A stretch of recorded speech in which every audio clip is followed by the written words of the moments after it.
Hello, my name is Andrew Lamkin, and I am your son or daughter's honors pre-calc teacher. This is my curriculum open house video. I won't do any fancy tricks for you here, but just to kind of give you some information about our class, about me, what we do, and how things roll. So hopefully we're a week in.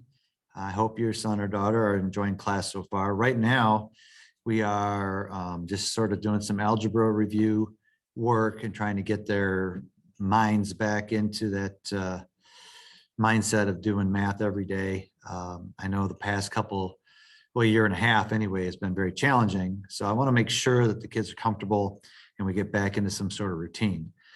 So that's my number one goal. As far as myself, I've been teaching here at Adams for about 33 years. I think this is my 33rd year now, all at Adams, which is a great high school, great place to be, great families, but you know that. Excuse me. And I've been teaching honors pre-calc for 15 years, I don't know, a long time. And I've tweaked the course. I've kind of made it my own. And my whole goal, as I tell the kids, is that I want to get them ready to go into Calc BC next year. And that's really where all of these honors kids should end up, is Calc BC, getting ready to do that. So as I take this course and as we go through our journey, I'm going to dip their toes into the calculus pool whenever I can. I like to, not just tell them what to do, but we like to have some rich discussions about why things are the way they are, how they work, where they come from, and sort of connect the dots of where they were, what we're doing now, and then where we're going to use it in the future. And I try to, take that whole learning approach. And we have some really good discussions. I ask the kids, I've already asked them a ton of questions. It's like, why is that? Where did that come from? How do we do this? Why are we doing this? And those are things that they've, I can tell by the looks on their faces that they've never been asked those questions before. So it's important, I think, to help them learn, to not just give them recipes to do problems, but to say, this is why we do what we do. This is why we have these things. So that's kind of how we roll in class. There's a lot of discussion-based learning. And then like I said, I'll take them and lead them to where they're, learning how to learn on their own. And not, it's not a point where I want them to do all the learning on their own, but I think it's important, as I told them already when they do homework, is to really assess, do I know how to do this? Because in the book, there's going to be 100 and some problems, and I don't expect them to do all 100 problems every night. I'm going to assign problem sets of things that I want them to know. And what I expect them to do is to say, if there's 10, let's say there's 10 of the same type of problem, I already know how to do this. They have comfortable with this, then move on. They don't have to do all 10. Or maybe they think, well, I'm iffy on this, so I'm going to do a couple and make sure I get these right, and then I feel good about it. So what's happening is sort of a change in the mindset of, you do what you need to do for me, as opposed to I need to do what I need to do so that I learn the material, that I'm comfortable, that I know it. So it's not it's more of a working smarter, not harder, but they have to do a lot of self-assessment. And I think that's a critical tool. Some kids might be able to get a homework assignment done in 20 minutes because they're very comfortable with the material, and other kids, it might take them longer because they need more practice. That's an individual thing, and I can't tell them that. They have to be able to do that. So a little different approach on the homework, which means, do they have to do every single problem? No, they have to do what they need to do to be successful. So I give them a lot of leeway in that. We also do book notes. I make them do some book notes, so they've got to actually read the textbook, write some things down, as if they were in a college course. They can't highlight in the books like if they owned it, like in college, but they can take their own notes. And again, these notes are personal to them. And then when I go through and start talking about the material, they'll have previewed the section. They'll know what we're talking about. I can add to it. I can explain things for them. They might even have questions coming in. So it's all, again, a lot of discussion. Even when we're going through problems, as I explained to them once before, if somebody wants to see how problem 42 is done, for example, I'll start going through it.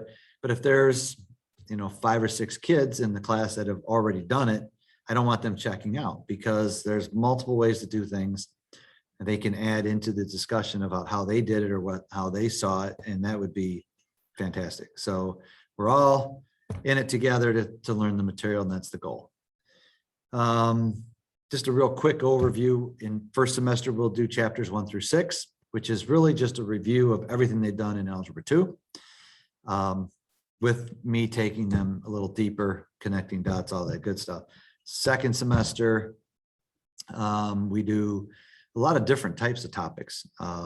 We'll go anywhere from learning how to count, doing, combinations, permutations, and probabilities, to limits, to three-dimensional vectors, all sorts of interesting things that they've never done before. So some polar coordinate stuff, graphing on circles. I mean, it's fun. I really I enjoy this class. Like I said, I've made it my own.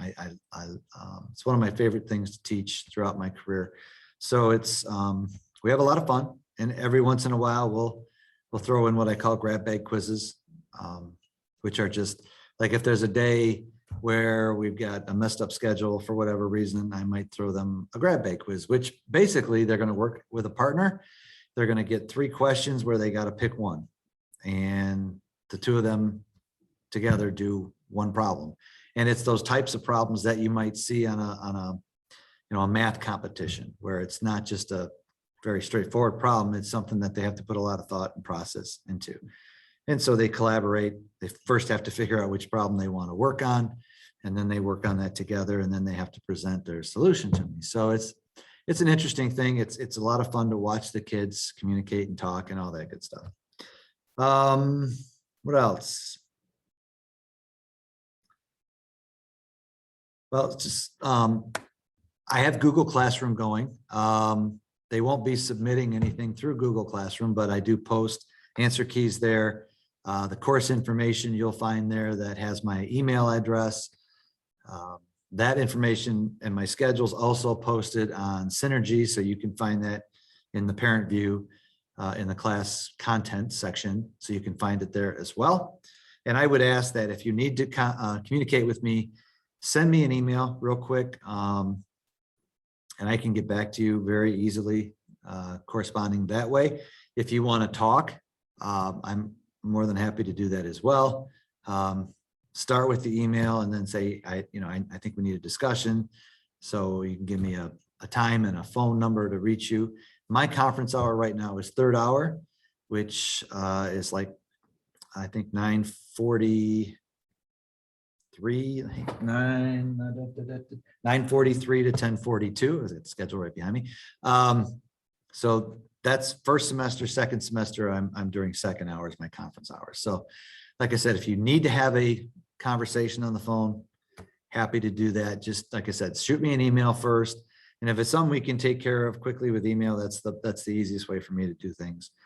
Other than that, I don't have a whole lot more information for you. Things are going great so far. Again, if you have any questions, if there's any issues that come up, feel free to contact me. I'm very flexible. As I told the kids, family crisis happens, life happens. I get all that.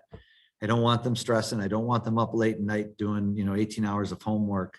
I give them assignments, and they, right now with worksheets, they're turning stuff in the next day. But when we get into the book, I'm not actually going to collect homework until assessment day. So for example, the first quiz we take on 1-1 through 1-4, that's when all their homework's going to come in. I do that again to make sure that they should be doing some math homework every day. But if they have a heavy sport day, or they have something going on at home where they don't have a whole lot of time, I don't want them up at 3 o'clock in the morning trying to get homework so they can just turn it in the next day. That's just a big waste of time. on their part, and I don't want them up that late either. And I'm sure you don't either. I know the demands of the school. I know the demands of their schedule. They're all the AP classes and everything. So it's important to me that we're in it for learning. And then, you know, if they don't have time on a Monday that they need to put forth, you know, the effort, then, you know, they can have extra time on a Tuesday, but they're going to have to learn how to schedule their time. And that's a big thing that they have to be able to do. So it's less of me telling them exactly what they need to do and more of them assessing, okay, here's what I need to do. Here's what I need to learn. How do I get it done? When do I get it done? And there's an ultimate deadline on assessment day. So that's how that works. Other than that, I don't have anything else to share with you other than we're going to work our tail off together and get them ready for Calc next year. All right. So thanks for watching this video. I wish I could be more entertaining, but anyway, if you have any questions, let me know. Thank you.